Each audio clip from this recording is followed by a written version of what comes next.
The system of tax farming is said in some modern books to have been abolished by the emperors. This is not, strictly speaking, true.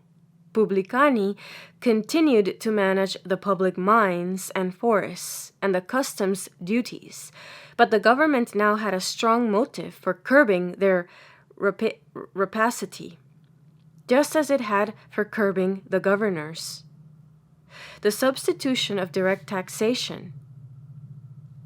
The substitution of direct taxation in the provinces for the collecting The substitution of direct taxation in the provinces for the collecting of an uncertain tithe through middlemen stopped the largest channel for abuses.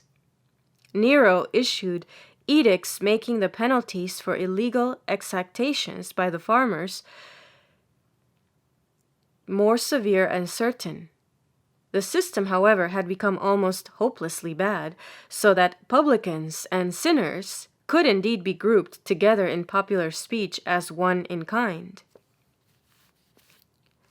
A tax farmer who was honest and uncovetous was indeed such a wonder as to leave a name and fame behind him. Such a man was Sabinus, the father of Vespasian, a tax farmer in Asia, engaged in collecting the tax of the 40th penny. The cities of Asia erected statues to him, to the honest publican, a more unique honor than those heaped upon proconsuls, nay, upon emperors. It may be presumed that some of the subordinate publicans of the New Testament were not agents of Rome at all, but farmers of the revenues of the vassal Herods. Whatever their origin, they all shared the popular hatred. In rabbinical literature, the tax gatherer is commonly treated as a robber. The chances of even a subordinate to grow rich by over appraisement of articles was usually irresistible. If I have taken anything from any man by false accusation as to its value, I restore him fourfold, cries Zacchaeus, the chief among the publicans of Jericho, after Jesus had conversed with him. But it was not often that the stony heart of a tax gatherer was thus melted. How the agents of the tax farmers were regarded by the subject peoples is shown again by the ordinances of the rabbis.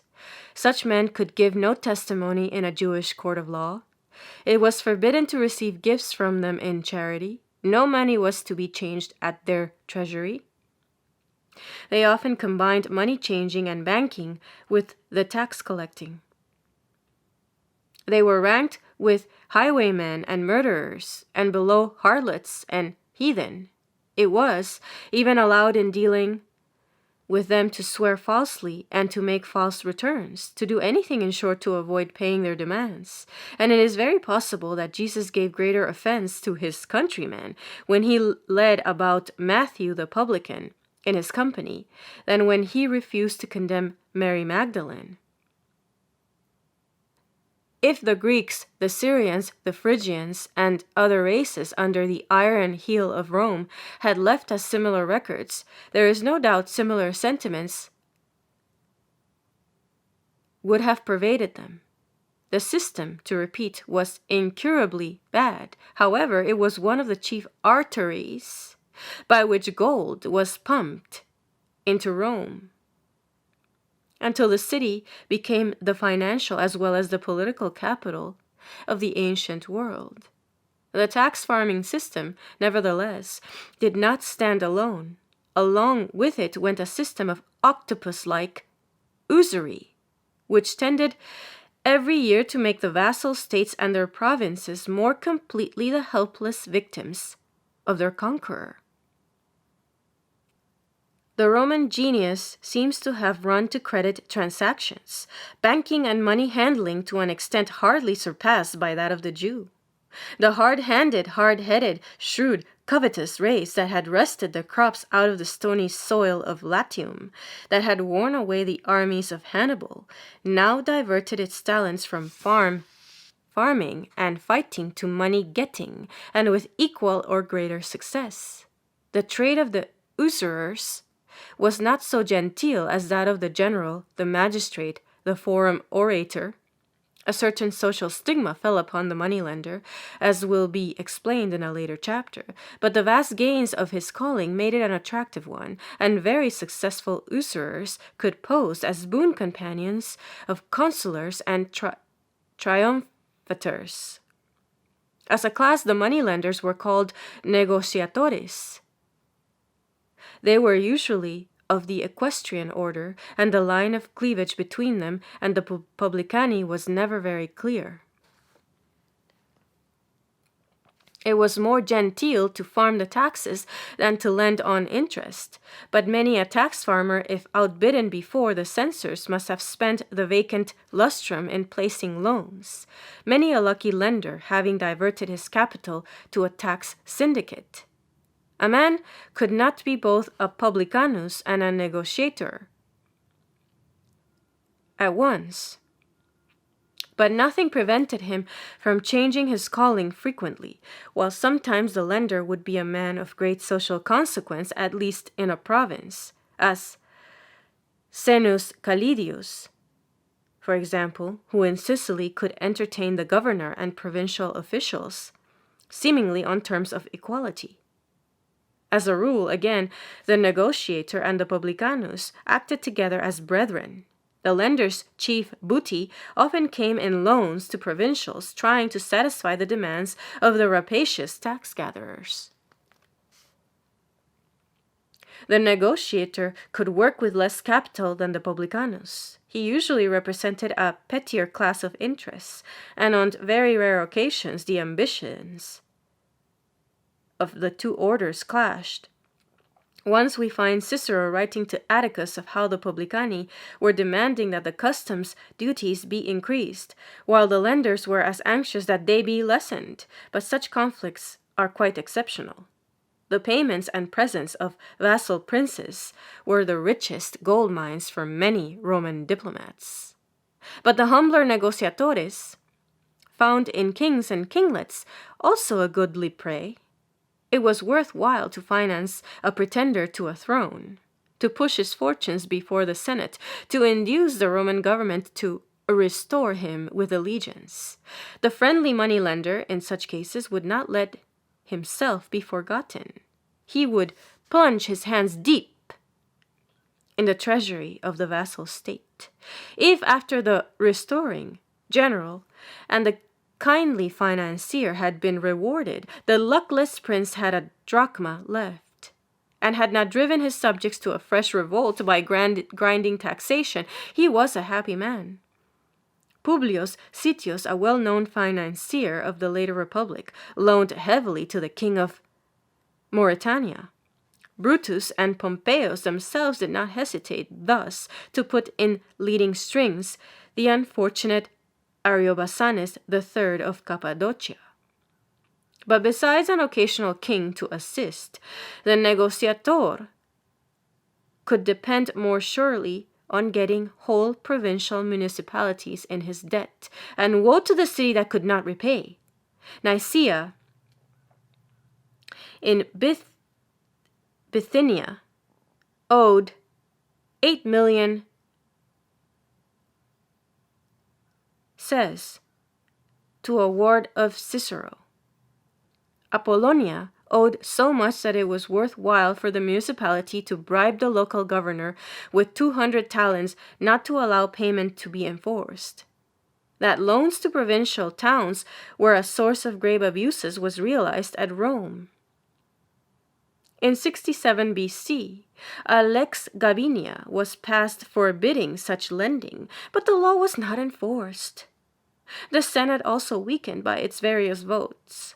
The practice continued under the early empire, and was one of the motives in Sacrovir's Gallic revolt, previously mentioned.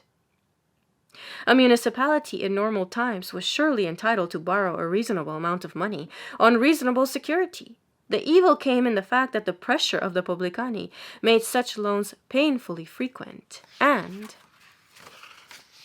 that no law regulated the rate of interest, as in Italy. The community must pay its taxes, otherwise the tax gatherers, supported by the governor's lictors, if need be, cohorts, would be seizing the holy statues in the local temples, and perhaps the estates of the town council. Recourse must be had to the nearest man with ready money, an Italian negociator, sage, sly, unscrupulous. He would not hesitate to demand 24, 36, and even 48%. The trembling provincials could do naught but accept his terms.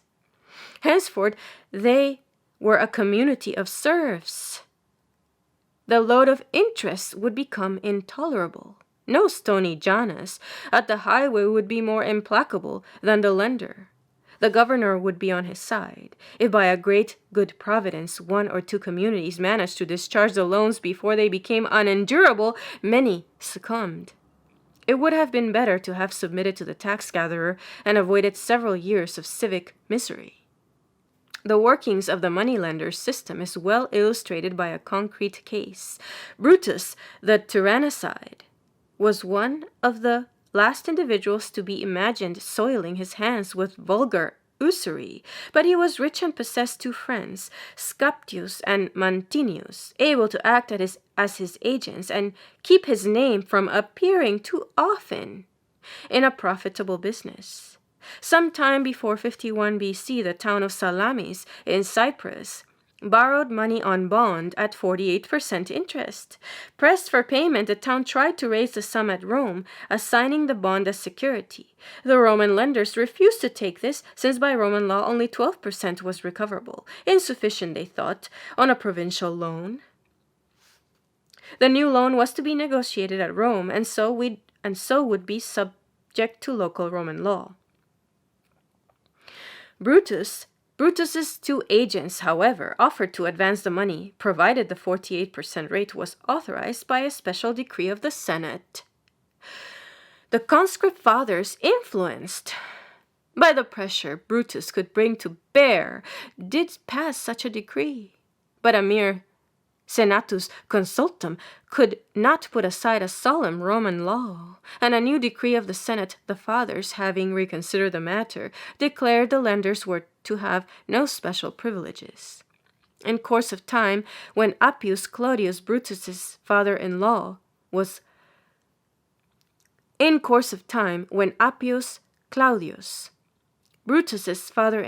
governor of Cilicia and Cyprus, Scaptius went out to his province and was soon made one of Claudius's prefects. He now used all means in his power to coerce the Salaminians into paying the uttermost farthing of the unlawful bond. Though the Roman Senate had practically repealed its own unconstitutional decree, Scaptius filled Salamis with cavalry, shut up the local councillors in the city hall, and kept them imprisoned there till 5 died of sheer starvation.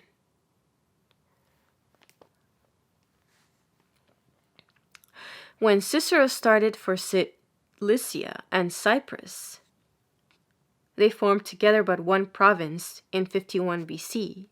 He was met at Ephesus by a deputation from Salamis, imploring his protection. He at once ordered Scaptius to send away his cavalry. Brutus meantime wrote to Cicero about the debt due his friends, but saying not a word as to who was the true lender.